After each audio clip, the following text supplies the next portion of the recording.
வணக்கம். கதிரவன் நியூஸின் காலை நேர தலைப்பு செய்திகள். நாடாளுமன்ற உறுப்பினர்களின் ஓய்வூதியத்தை ரத்து செய்யும் மசோதாவை எதிர்த்து அடுத்த வாரம் உச்ச நீதிமன்றத்தில் சுமார் 20 முன்னாள் நாடாளுமன்ற உறுப்பினர்கள் மனுக்கள் தாக்கல் செய்ய உள்ளதாக தெரிவிக்கப்படுகிறது. நிர்வாகமற்ற நீதித்துறைக்கு ஓய்வூதியம் வழங்கப்படும் என்றால் சட்டமன்றத்தின் ஓய்வூதியத்தை மட்டும் குறைப்பது நியாயமற்றது என்ற வாதத்தை முன்கொண்டு நாடாளுமன்ற உறுப்பினர்களின் வழக்கறிஞர்கள் வாதிடுவார்கள் என தெரிவிக்கப்படுகிறது. மனுதாரர்கள் சார்பாக வழக்கறிஞர்களாக இருக்கும் பல முன்னாள் நாடாளுமன்ற உறுப்பினர்களும் முன்னிலையாக உள்ளதாக கூறப்படுகிறது.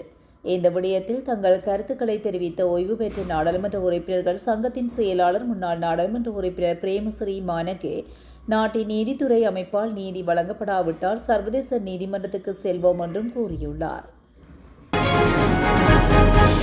வைத்தியசாலைகளில் நிலவும் கனிஷ்ட ஊழியர்களின் பற்றாக்குறை வைத்தியசாலை சேவைகளை மேற்கொள்வதில் சிக்கல்களை தோற்றுவிப்பதாக சுகாதார சேவைகள் மத்திய நிலையம் தெரிவித்துள்ளது.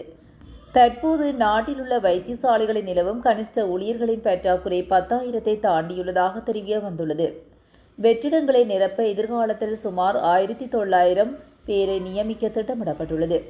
ஆனால் கொழும்பு தேசிய மருத்துவமனையில் மட்டும் கிட்டத்தட்ட 1,100 வெற்றிடங்கள் இருப்பதாக சுகாதார சேவைகள் சங்கத்தின் பொதுச் செயலாளர் தம்பிட்டியே சுகாதானந்த தேரத் வலியுறுத்தினார். புதிய ஆட்சேர்ப்புகளின் கீழ் தற்போது மருத்துவமனைகளில் தன்னார்வலர்களாக பணிபுரிவர்களுக்கு அதிக வாய்ப்புகள் கிடைக்கும் என்றும் இதனால் கிட்டத்தட்ட 1,500 பேர் சுகாதார சேவையில் உள்வாங்க திட்டமிடப்பட்டுள்ளதாக அவர் கூறியுள்ளார். வெற்றிடங்கள் காரணமாக ஊழியர்கள் ஒவ்வொரு நாளும் தொடர்ந்து நீண்ட நேரம் வேலை செய்ய வேண்டியுள்ளதாகவும் சில சந்தர்ப்பங்களில் தங்கியிருந்து சிகிச்சை பெறும் நோயாளிகளுக்கு தேவையான உதவிகளை வழங்குவதற்காக ஆட்களை வேலைக்கு அமர்த்துவதற்கு மக்கள் பணம் செலுத்த வேண்டியுள்ளது என்றும் அவர் குறிப்பிட்டுள்ளார்.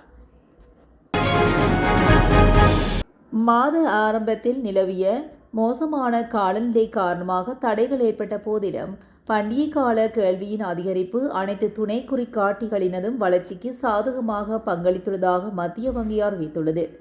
உற்பத்தி நடவடிக்கைகளில் தொடர்ச்சியான வளர்ச்சியை வெளிப்படுத்தும் வகையில் இலங்கையில் உற்பத்தி துறைக்கான கொள்வனவு முகாமையாளர் சுட்டன் கடந்த மாதத்தில் 60.9 புள்ளிகளாக பதிவாகியுள்ளதாக தெரிவிக்கப்பட்டுள்ளது. இதேவேளை உணவு மற்றும் பானங்கள் உற்பத்தி துறையில் ஏற்பட்ட வளர்ச்சி காரணமாக டிசம்பர் மாதத்தில் புதிய கட்டளைகள் மற்றும் உற்பத்தி துணை குறிகாட்டிகள் உயர்வடைந்ததாக சுட்டிக்காட்டப்பட்டுள்ளது. அரசு ஊழியர்களுக்கு விசேட வேலை நேர மாற்றம் ஏற்பட்டுள்ளது. ரம்லான் காலத்தில் அரசு ஊழியர்கள் மத வழிபாடுகளில் ஈடுபடுவதற்கான விசேட சுற்றறிக்கை ஒன்று வெளியிடப்பட்டுள்ளது. பொது நிர்வாகம், மாகாண சபைகள் மற்றும் உள்ளூராட்சி மன்ற அமைச்சின் செயலாளர் அலோகா பண்டாராவினால் இந்த சுற்றறிக்கை வெளியிடப்பட்டுள்ளது. அதன்படி எதிர்வரும் பிப்ரவரி மாதம் 19ஆம் தேதி முதல் மார்ச் மாதம் 21ஆம் தேதி வரை ரம்லான் பண்டிகைக்கான நோன்பு நோக்கப்படுகின்றது.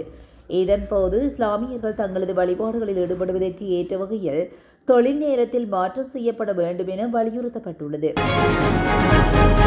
கடந்த வருடம் தரம் 6 மாணவர்கள் பயன்படுத்திய பாடப்புத்தகங்களை இந்த வருடம் தரம் 6 மாணவர்களுக்கு வழங்க முடிவு செய்துள்ளதாக கல்வி அமைச்சு தெரிவித்துள்ளது. இந்த வருடம் தரம் 6 மாணவர்களுக்கு பழைய பாடத்திட்டத்தையே தொடர முடிவு செய்ததைத் தொடர்ந்து இந்த தீர்மானம் எடுக்கப்பட்டுள்ளது. தரம் 6க்கான புதிய கல்வி சீர்திருத்தங்கள் இந்த ஆண்டு அறிமுகப்படுத்த திட்டமிடப்பட்டிருந்தது. எனினும் எதிர்க்கட்சிகள் உட்பட பல்வேறு தரப்பினரின் தொடர்ச்சியான ஆட்சேபனைகள் காரணமாக அரசாங்கம் அவற்றை 2027 வரை ஒத்திவைத்துள்ளது. அச்சிடுவதற்கு நிலுவையில் உள்ள சாரதி அனுமதி பத்திர அட்டைகளை அச்சிட்டு விநியோகிக்க நடவடிக்கை எதிர்வரும் மார்ச் மாதத்துக்குள் நிறைவடையும் என மோட்டார் வாகன போக்குவரத்து திணைக்களம் அறிவித்துள்ளது.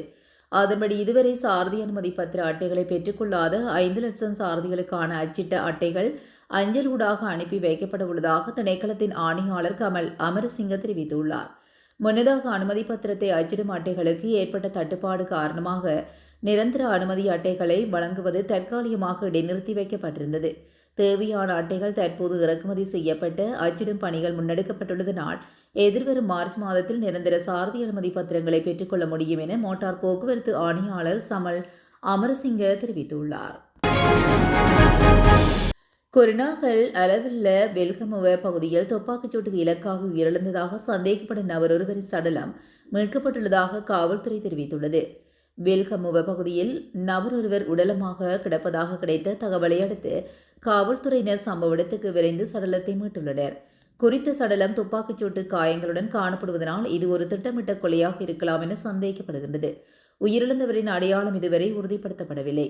இந்த சம்பவத்துக்கான காரணம் என்ன, கொலையாளிகள் யார் என்பது குறித்து அலவ காவல்துறையினர் மேலதிக விசாரணைகளை முன்னெடுத்து வருகின்றனர்.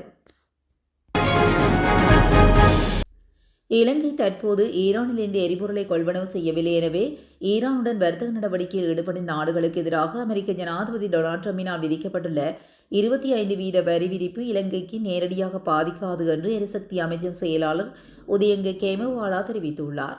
அத்துடன் முறையான விலை மனு கோரல் நடைமுறைகளின் கீழ் தற்போது இந்தியா, சிங்கப்பூர் மற்றும் சீனாவில் பதிவு செய்யப்பட்ட நிறுவனங்களிடமிருந்து இலங்கை எரிபொருள் கொள்வனவு செய்து வருவதாகவும் ஈரானுடன் தனியாக எந்த ஒப்பந்தமும் செய்யவில்லை எனவும் அவர் கூறியுள்ளார்.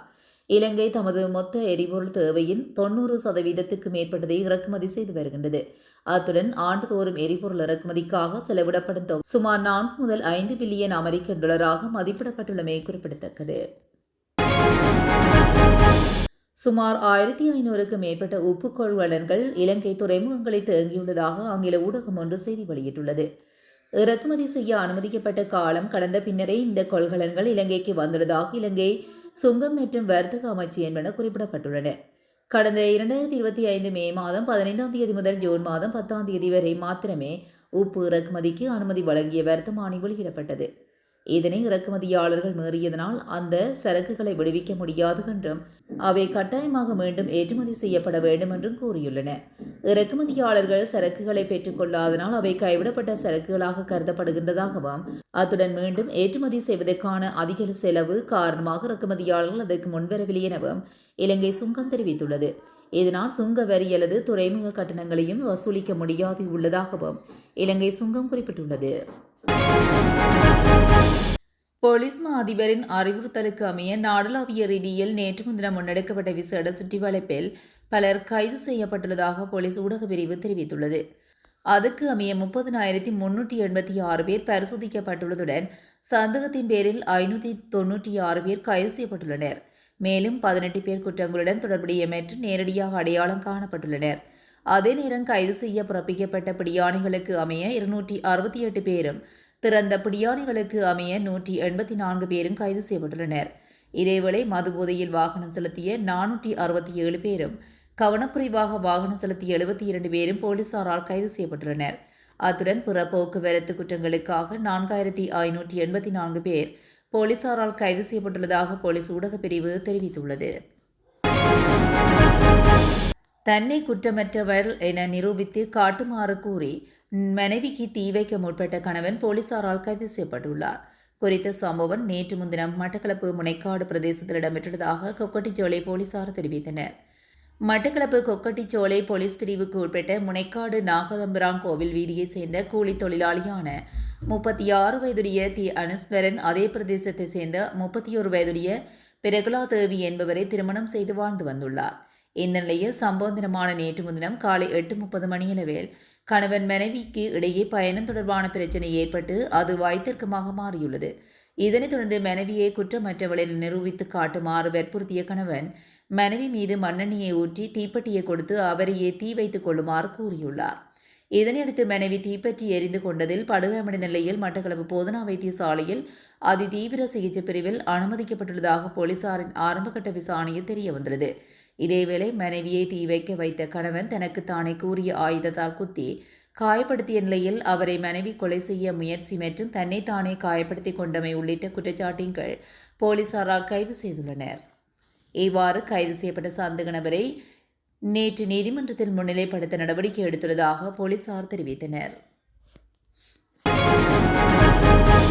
கொழும்பு பிளியந்தலை போலீஸ் பிரிவுக்கு உட்பட்ட மாற்றுப்பாதையில் ஸ்ரீ மங்களகத்த வீதிக்கு அருகில் கார் மோதியதில் பாதசாரி ஒருவர் உயிரிழந்துள்ளார். கொழும்பிலிருந்து கெஸ்பாவை நோக்கி சென்ற கார் பாதசாரி மீது மோதியதில் பலத்த காயமடைந்த நபர் பிளியந்தலை வைத்தியசாலையில் அனுமதிக்கப்பட்டுள்ளார். இதனையடுத்து குறித்த நபர் சிகிச்சை பலனின்றி உயிரிழந்துள்ளதாக தெரிவிக்கப்பட்டுள்ளது. விபத்தில் உயிரிழந்தவரின் அடையாளம் இன்னும் உறுதிப்படுத்தப்படவில்லை.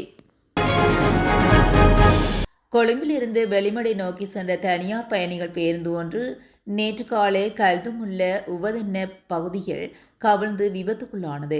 இந்த விபத்தில் பேருந்தின் சாரதி உயிரிழந்துள்ளதுடன் பேருந்து நடத்துனர், குழந்தை மற்றும் பெண் ஒருவர் உட்பட 8 பேர் காயமடைந்து வைத்தியசாலையில் அனுமதிக்கப்பட்டுள்ளனர். சாரதி இலங்கைக்கு அருகில் இருந்த பேருந்தின் கதவு திடீரென திறந்ததாகவும் அந்த நேரத்தில் சாரதி அதை மூட முயன்றதாகவும் தெரிவிக்கப்படுகிறது. இதன்போது பேருந்து கட்டுப்பாடு இழந்து அருகில் இருந்த மண்மேட்டில் மோதி வீதியில் கவிழ்ந்து விபத்துக்குள்ளாகியுள்ளது. இதன்போது பேருந்திலிருந்து தூக்கி வீசப்பட்டு வீதியின் குறுக்கே விழுந்த சாரதி படுகாயமடைந்த நிலையில் உள்ளூர் வாசிகளால் மீட்கப்பட்டு வைத்தியசாலைக்கு கொண்டு செல்லப்பட்ட போது உயிரிழந்துள்ளார். இந்த விபத்தில் பேருந்து நடத்துனர், ஒரு சிறு குழந்தை மற்றும் பெண்ணொருவர் உட்பட 8 பேர் காயமடைந்து வைத்தியசாலையில் அனுமதிக்கப்பட்டுள்ளனர். இவர்களில் 7 வயது குழந்தை உட்பட 4 பேர் மேலதிக சிகிச்சைக்காக தியதலாவை அடிப்படை வைத்தியசாலைக்கு மாற்றப்பட்டுள்ளனர். இந்த விபத்தை தொடர்ந்து சாலையின் ஒரு வழிப்பாதை மூடப்பட்டுள்ளதாகவும் விரைவில் சரி செய்ய நடவடிக்கை எடுக்கப்படும் என்றும் போலீசார் தெரிவித்தனர். இந்த விபத்து நடந்த நேரத்தில் சாரதி சீட் பெல்ட் அணியவில்லை என்பதும் விசாரணையில் தெரியவந்துள்ளது. இத்துடன் கதிரவன் நியூஸின் காலை நேர தலைப்பு செய்திகள் நிறைவடைகின்றன. தொடர்ந்தும் செய்திகளோடு இணைந்திருக்க கதிரவன் நியூஸுடன் இணைந்திருங்கள். நன்றி, வணக்கம்.